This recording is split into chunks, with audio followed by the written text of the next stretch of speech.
Hi everyone, I'm Joel Baird, the General Manager of Missoula Community Access Television. We're visiting now with Emily Brock, who's the Fairgrounds Director. We're going to talk about the upcoming Western Montana Fair in this edition of Out and About.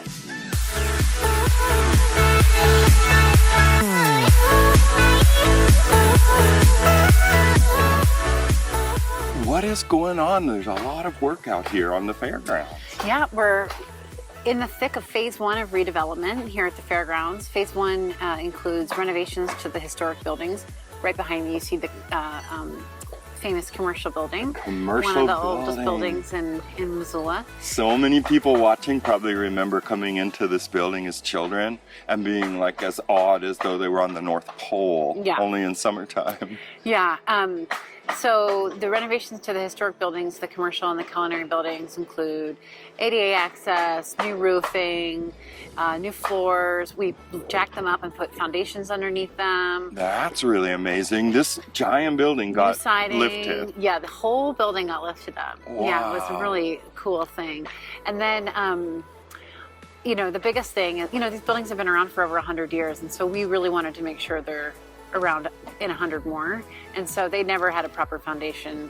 We feel really proud that we're being good stewards of this history. There was a huge public involvement process, and where the commissioners landed based on the input from the community is that we wanted the fairgrounds to be a place that preserved our agricultural heritage and kept up with the fair's tradition of being innovative.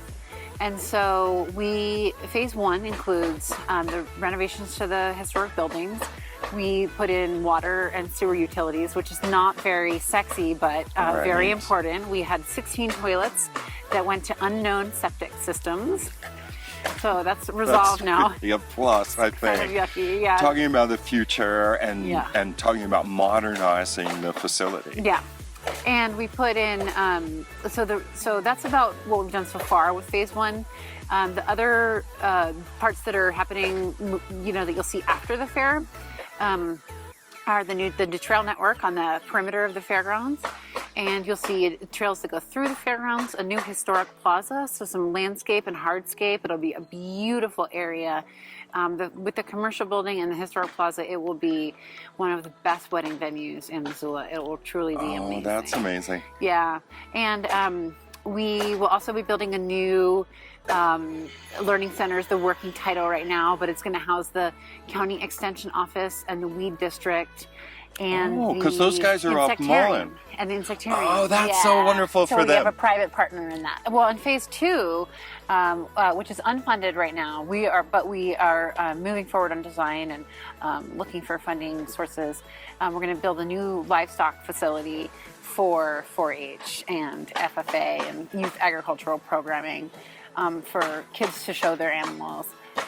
Kids starting at 7 all the way up through high school.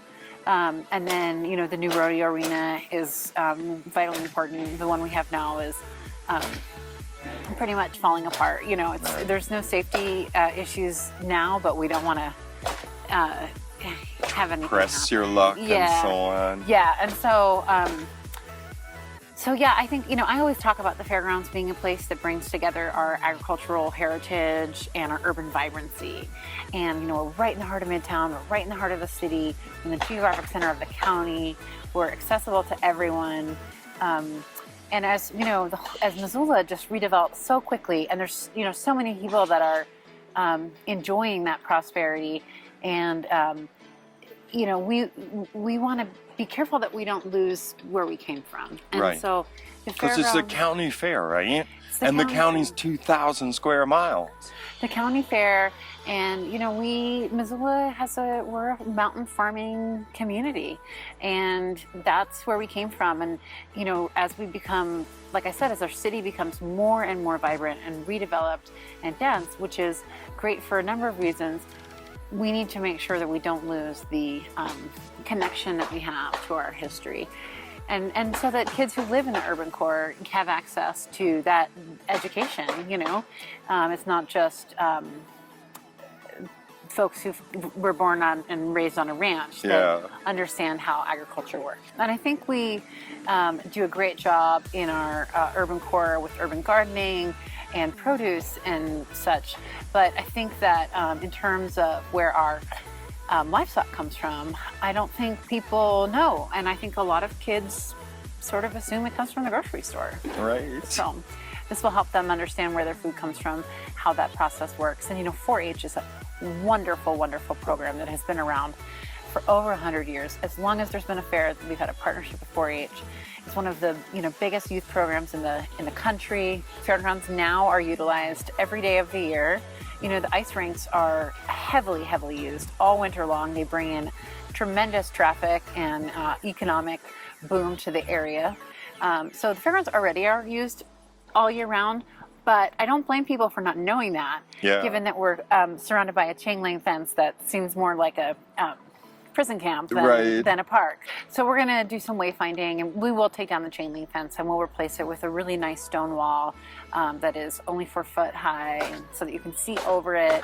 It will still serve the purpose of keeping children in during the fair and vehicles out, and but it will be more transparent and permeable and really interact with the neighborhood in a much healthier way. We also have a duty to be good neighbors and to redevelop with sensitivity to Midtown. And so we are going to do everything we can to improve the area, to be a catalyst for other redevelopment projects. And as you see more housing going into Midtown, more apartment complexes,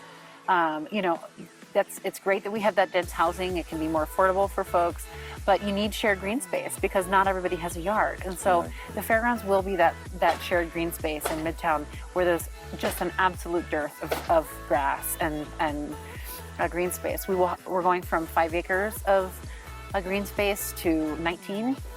That's tripling. Yeah, tripling the green space. We're adding 6,000 feet of trails. It will be open and connected to all the infrastructure that we're surrounded by in terms of the city parks and the YMCA. And so we have this over 100 acre complex here that we're going to work to become more and more integrated with our nonprofit and other local government partners. So I always bring this when I talk about the history of the fair and in appreciation of Stan Cohen, who wrote the Western Montana Fair, A Pictorial Heritage. I use it as it's a great reference for learning about the history of the fair. And then another great reference, of course, is the National Registry of Historic Places. We will be working after the project is finalized to get the commercial and the culinary building on the registrar. These are available during the fair.